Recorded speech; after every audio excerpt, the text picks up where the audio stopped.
Well, hi everyone, and welcome to another video from one of the GChess.com legendary supporters. So if you're not sure what that is, let's just have a look at who we've got as our legendary supporters so far.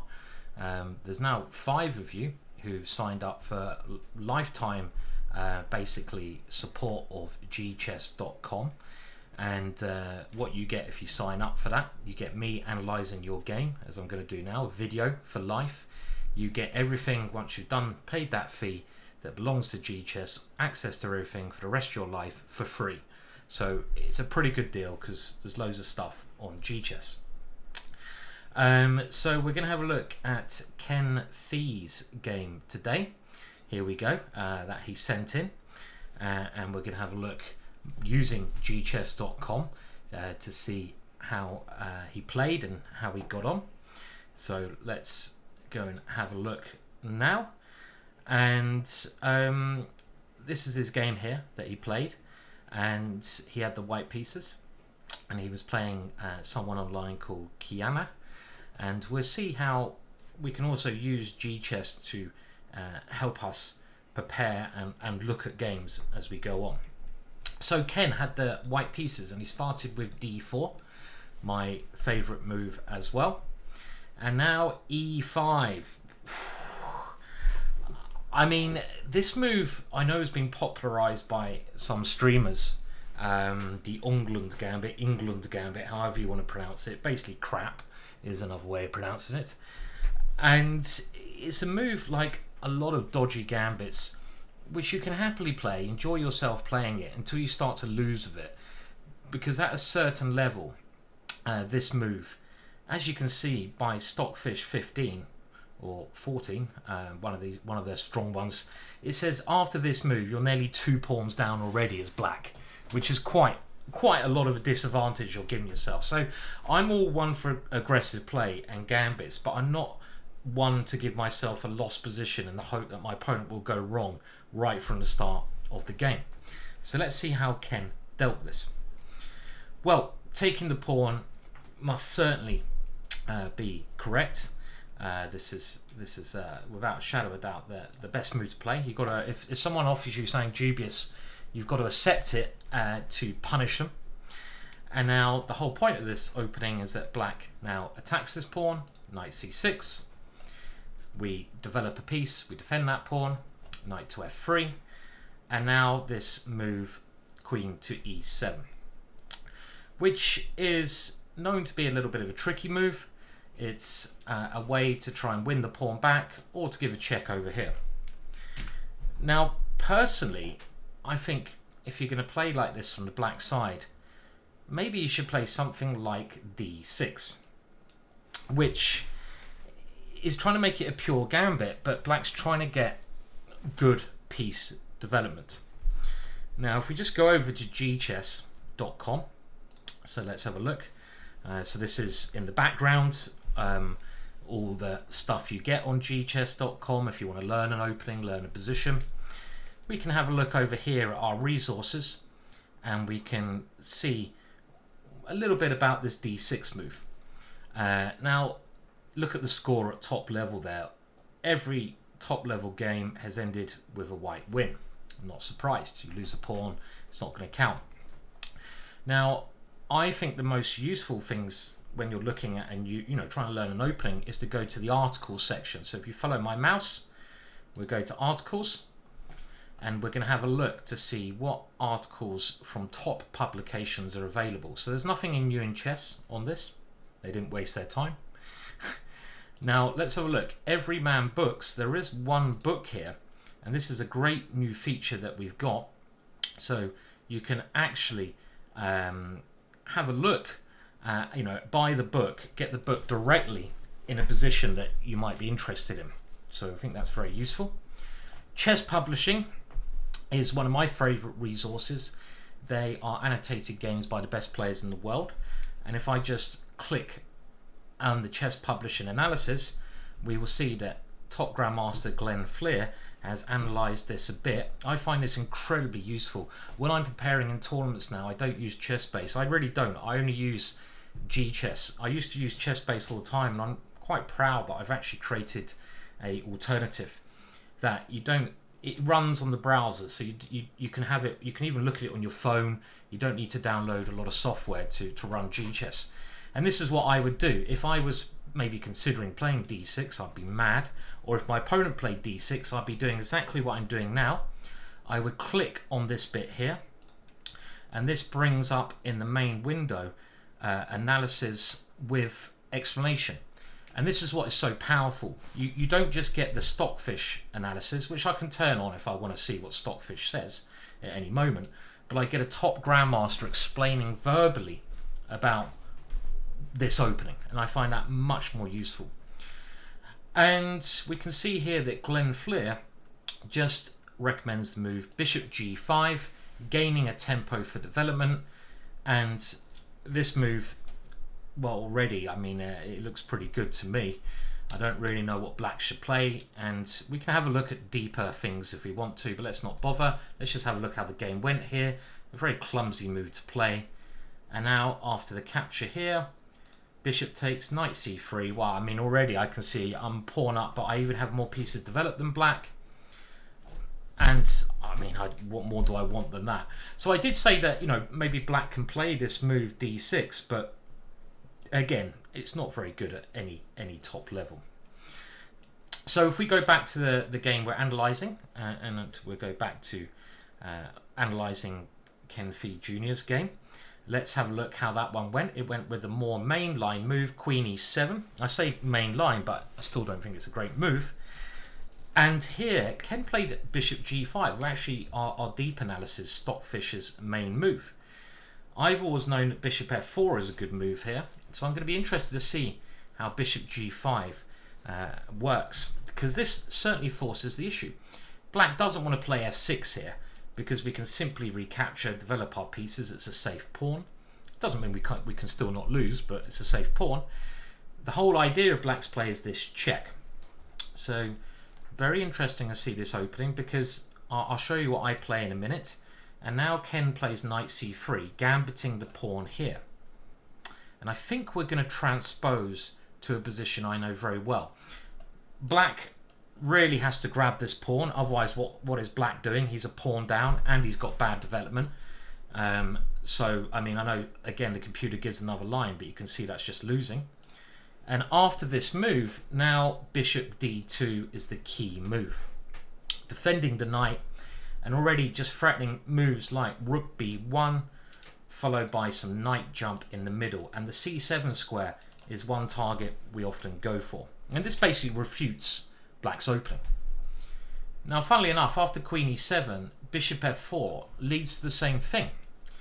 Because if bishop f4, if queen comes here check, attacking the bishop, well, we can now move the bishop back, and after queen takes b2, so maybe this is a more forcing line because we're forcing that queen to capture. The one trick that black is relying on here is that you play bishop c3. But if you play knight c3, we're going to go back into Ken's game. Now, the one trap to avoid is this move, as this actually loses, believe it or not, for white. And this is the whole point of black's rubbish opening. I'm going to say rubbish because, again, if white avoids this trap, he's in a lot of trouble. And you can see here the evaluation bar points out that bishop to b4 is game over. So very nasty trick this, because we're taking the rook, and if you play queen d2 to try and defend everything, there's bishop takes c3, and now if knight takes, we take the rook or check, and if queen takes, queen c1 is checkmate. Quite unbelievable, right? So just avoid that, but you can avoid that by playing knight c3, and we're back to the game in hand. Now, what can black play here? Let's again go back to GChess and just see some of the moves that black's played. Bishop b4 was the move that Ken's opponent played here. Looks natural. Now, white is not a pawn up anymore, but this queen is going to get attacked a lot, and white has 3 minor pieces developed to black's 1, so this looks very dangerous. So we go back to GChess, and again, I've just got GChess in the background here, and what GChess does, any position you put on the board, it updates automatically with all the available resources that you could find useful. So the resources that you could find useful in this position, and this is, I think, again, we create this to make it so easy for you to learn. You can browse, you can quickly learn. This is the YouTube tab, and you can even search a certain channel to see if this bishop position has come about. You can even search what color you want to look at this from and the relevancy, but you can see here that we have some videos in this position already, and I'll just play one of them just so you can see how it works. We use an intelligent search. Obviously we spent a lot of time creating this, and you can make this bigger, smaller, you can do whatever you want. Let's make it a bit bigger so you can see it. And this is King's Crusher, one of my favorite. I love King's Crusher. Let's just see what he says about this position. So I'll be quiet for a minute. To give the more positive white perspective. So you should be laughing with white now if you get to this position with knight c3. Okay, so now if they try bishop b4, say. Okay, well we're going to explain what happens anyway. So, but if you're feeling lazy, you can see that you can get a video very quickly from this position immediately. Very easy way to learn. Now, if we have a look at the other resources, you can click this one, and this is games that have been played in this position.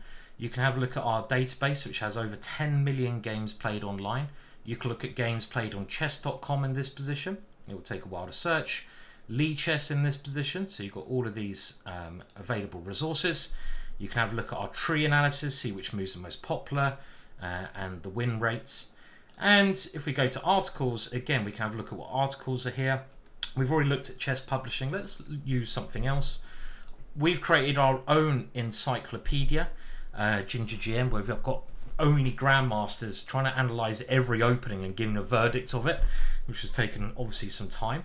And let's have a look what we say about this. So this is the famous Eric Rosing trick, and we can have a look at analysis here, and you can even see that this knight c3 move basically already is a lot of problems for black. And we give the line here, bishop b4, rook b1, and now the queen sacrifice line, which I know Marn Hambleton has tried, queen takes c3, but after this knight d2, bishop takes here. I don't believe it. Black's only got a bishop and knight for the queen, and after e3, well, we can see the computer says it's, again, a major advantage to white. Basically, black is lost here. You shouldn't play like this with the black pieces. Why? Unless you really want to give yourself a disadvantage. Very simple solution. Let's go back to the main game then. So we can just switch PGNs, go back, and let's see. After bishop b4, we can now have a look at what happens if black doesn't give up the queen but goes queen a3. And I just see now that knight d5 was played, and it looks to me that I was going to say white's playing very well, but our deep analysis, this is a very deep analysis here, so you can get on most positions, is that rook b3 is slightly a superior move. Let's have a look, see if we have any games in chess publishing, and we can bring this up. And again, this is the analysis that I like looking at. Look at this, you can read all this as you want. Very deep analysis. And we can see that rook b3 is given by Glenn Fleer. So that's interesting. So we can see that maybe Ken actually didn't quite play the best move. Played a move that I would probably play, but maybe not the best move. And after queen a5, what's the point of this move? Okay, well, the computer gives e3, but let's have a look what happens if a3, forcing the bishop to move. Now, if the bishop takes on a3, does this clever move, rook takes, and then knight b5, and this one is winning.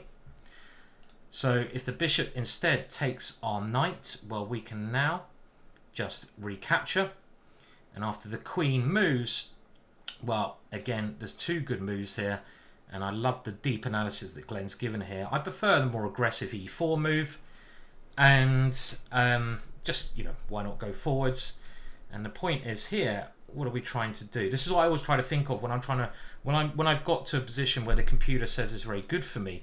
I'm still trying to think in my mind, what is my plan here? What is my plan? And it looks like the plan is to simply develop, and black's pieces cannot find any good squares. So I'm just going to try to move my pieces into the game. castle and get on with it. I mean, maybe therefore e3 is a slightly better move. Let's have a look at e3 and just see what Glenn gives here. Maybe it's a bit more solid. I mean, I don't know this position very well, but I will do in future. And after something like a6, okay, there's other moves here. Let's just see how White's playing this. He's just developing. Okay, so I was right. White's just developing. And after this, Queen a1. Very clever move. We've got the advantage of the two bishops and a knight. Maybe Black is surviving here, but Black's got ragged development. He's got a castle. And, well, very simple moves from White, centralizing his pieces. It's very hard for Black to develop this bishop. And this is not great, is it, for Black at all? Okay, good. So very simple solution to that. And let's now go back and have a look at the move played in the game. Knight d5, which also, according to our computer, is very, very good for White. I mean, I like this move as well, because sometimes, you know, you don't have to pick. You have to pick what move after looking at both variations when you're working your openings. You like the look of the best. And I'm seeing here that the Black King might have to move. And already I'm thinking, well, if I force my opponent not to castle, I quite like that. So let's just have a look. So if bishop a5, that looks really risky. Then rook b5, and he's going to take our bishop anyway. So this looks correct. Queen takes. And now, okay, we might as well take this one first. I had this in one of my games online, if you look at my speedrun thing. And let me see if I remember the right move. You can't allow this, because obviously White is winning. The only way to defend that is king g8. And now I think I move my e-pawn, just try and develop. But the key move, well, knight g5 looks very tempting. But there's an even stronger move. I'm going to go back to the other screen. And the other strong move is queen g5 check. Maybe this is just completely winning. Because how is Black getting out of this one? Well, you've got to go knight here. And now we play e4 with maximum development. We want to castle first. Keep Black completely tied down. Well, this looks very strong. Okay, but okay, I'm going to go back. Knight g5 played in the game. I actually like the way Ken's played this, because Ken has, you know, he's kept attacking, kept the pressure up, and it looks like he's actually following also one of our computer's analysis here. So this looks good. It really forces a knight here, and wow, look at this next move. What a move! Again, developing the bishop looks interesting, but he plays for the kill with e6. I love it, Ken. This is the way to really try and punish an Englund Gambiteer. Because when someone gambits, they want to be attacking you. But look at this. We're trying to blast our way through to the Black King. So I actually really prefer this over maybe some of the other lines that have been given. If we have a look on GChess, just to see if this has been played, you can see again, if you want to use GChess, some of the functions are free, some of it you have to pay for. Anything with an orange dot, you see the orange dot, if you follow my mouse, means there's resources available in that tab. So in the games tab, we know that there's games in this, and we can see that we have 4 games, and you can look at those games there if you want to in our database. But I'm not going to bother with that, because you know we're happy looking at how this went. Queen a5 now played, but let's just see what happens if Black takes this pawn, shall we? Well, if Black takes the pawn, he runs into this amazing idea. Bang! I love it. Blasting through. If that one's taken, a simple move is to move the knight one of these 2 squares, unleash a discovered check, and win the queen. So that's the problem. So back to the game. So I love the way that this has been played. Great play. The Black Queen now comes back to try and swap itself off. So now Black is groveling. And here there's a lot of tempting moves, and I really like what White does. White just, oh, very, very nice play. There's other good moves, as we can see, but again, Ken is playing perfectly. If we just check that he picks the best line, and he pretty much does. He takes the queen off. Can you see the tactical idea now? E7 check. Beautiful. Beautiful stuff. The king has to go to e8. And now the point of this line is we could take on here. We win the rook. And of course, White is now pretty much in a winning position. Well, I say pretty much, completely winning. He's a rook up. If he can get this knight back out, then it will be even easier. So let's see how the game ended. Black has to control that square, the only way to stop the knight coming out. But now, rook d6. What I really like about White's play is that every move is creating a nasty idea. For example, rook takes knight and knight takes the other pawn, winning that rook. Beautiful. Look at this. b6. What else can Black do here? Black is really in a completely lost situation. And after b6, trying to trap that knight, bang! Beautiful stuff. Beautiful stuff. And if we go back to GChess, I can see that the game in hand that this is played, that I was sent, is now coming up on GChess. So your secret is out of the bag, Ken. And let's just see how the game ended. This is really nice play. And of course, the point is we get rid of a defender of f7. So now king e7 played. And here, well, it's pretty easy, isn't it? Now, White might even lose this knight, but you're still going to be a lot of material up. So let's just have a look. We can go through the moves a bit quicker now. Rook g8. White, well, Black trying to keep pieces on the board. The knight now comes out. And securing a square in the center for the knight. The knight uses the center. The king comes back. You just got to be careful in these positions, obviously. Why not develop your final pieces? The knight simply comes back. No reason for heroics anymore because we're completely winning.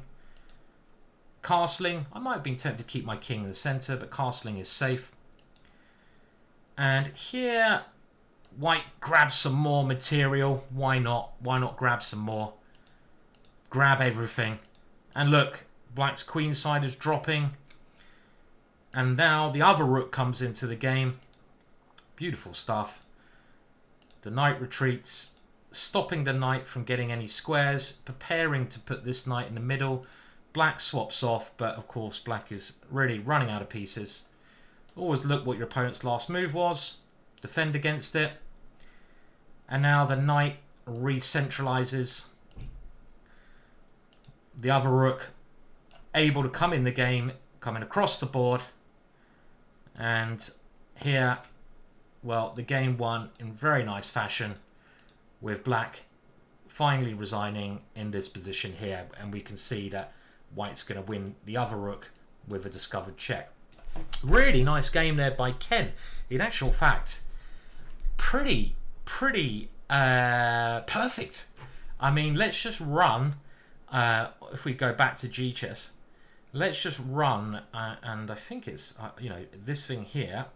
And what we can do on GChess, so you can't see it because my head's in the way. I'll move my head over there. You can put, when you put your PGNs into GChess, it's very easy. You just paste them in. You can run, which I have to say most sites do as well. Our computer analysis, just like chess.com.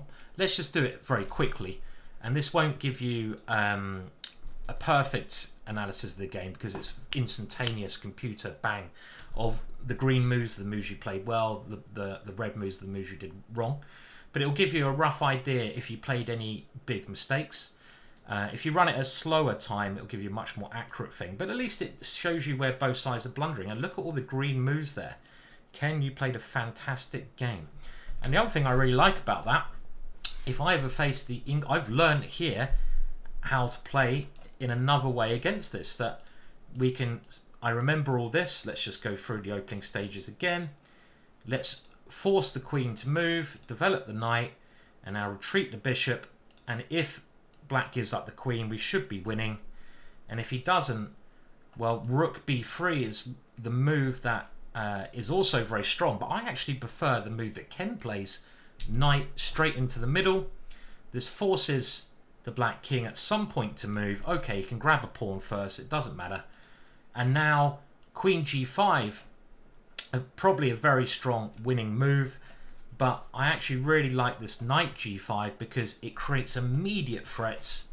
And I love this e6 move. This is fantastic stuff. So I'm going to certainly remember that if I get a chance. And, well, thank you, Ken, for sending that game in. Now, again, if you're wondering what GChess is, you can check it out It's just at gchess.com. There's quite a lot of free functions that you can use, but for some of the more really detailed grandmaster analysis of openings and reports, you can get reports on your games. You'll have to pay, because these things do cost money to run, unfortunately. And if you are interested in our lifetime in supporting this project, the GChess project, you can see that I will put this link into the YouTube video, and you can see at the moment we have 5 legendary supporters. Your name will be up here for life. I will also be creating a YouTube video of your game. I've got a couple to get through here. I know that now. I've got a bit more time. So you have me analysing your game for life, but more importantly, you get everything. You get all the new in chess articles we've got. You'll get our database. You'll get you get the short and sweets. You get our encyclopedia. You get so much functionality that you'll be able to use, that we update now. We're updating all the games every week. We're adding in new features. So any new features that might be paid, you will get for free if you become one of our legendary supporters. So thank you everyone who has supported GChess so far. Follow the link if you're interested in this, or just check out GChess. It's a really cool tool that is there to help your openings in a very unique and brilliant way. I'm very proud we created this. Okay, cheers for now, and thank you for the game again, Ken. It was a very impressive game. Well played there.